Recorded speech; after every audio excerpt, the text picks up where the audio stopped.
actually predicted there would be no deal? Yes, because the Iranians were very clear. They were not going to participate.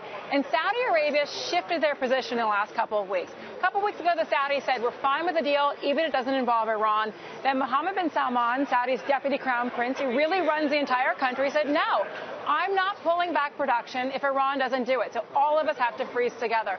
So unless Iran changed their position or Saudi changed their position, there was never going to be a deal. There's a long-running history here between Saudi Arabia and Iran and this rivalry. Where does that put us this morning? Because Iran was never part of these negotiations. Right, and I think what was so interesting was you had key countries in the Gulf Cooperation Council, allies of Saudi Arabia, Qatar, Kuwait, UAE, all prepared to do the deal without Iran. It was Saudi who was the holdout. And Saudi and Iran have broken off diplomatic relations. You know, they're fighting two proxy wars in Yemen and in Syria. So I think that was a cloud that hung over all the negotiations. You just can't get these two adversaries together. The other major event we should mention is the Kuwaiti oil producer strike, yes, which is taking a lot of oil offline. I mean, WTI is down 3%.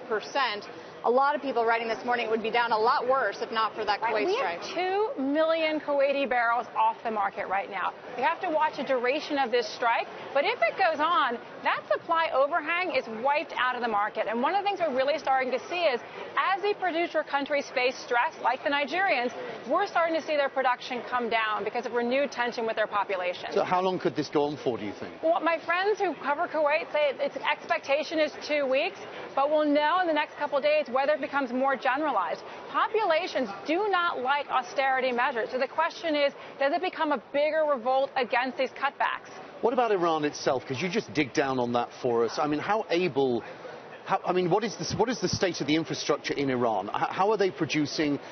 Politically, can they do deals like this? Yeah, I mean there's more to their absence or the fact that the minister didn't go than simply they just didn't want to turn up, because the previous minister resigned, didn't he? Well, I think the issue for Iran was the supreme leader, who's the ultimate decision maker there, his position is we're getting back to pre-sanctions levels. So we're not going to talk about cutting or freezing production till we're back to 4 million barrels.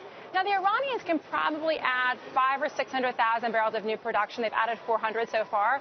But then they cap out and will need a new wave of investment. And the question is, do energy companies want to invest in Iran right now when there's still issues about residual sanctions and contract terms? Does any of this change your view on where production is headed this year and where prices are headed this year? I mean, we think if you just take a politically neutral view and just a natural rebalancing, you'll hit 50 by Q4 this year.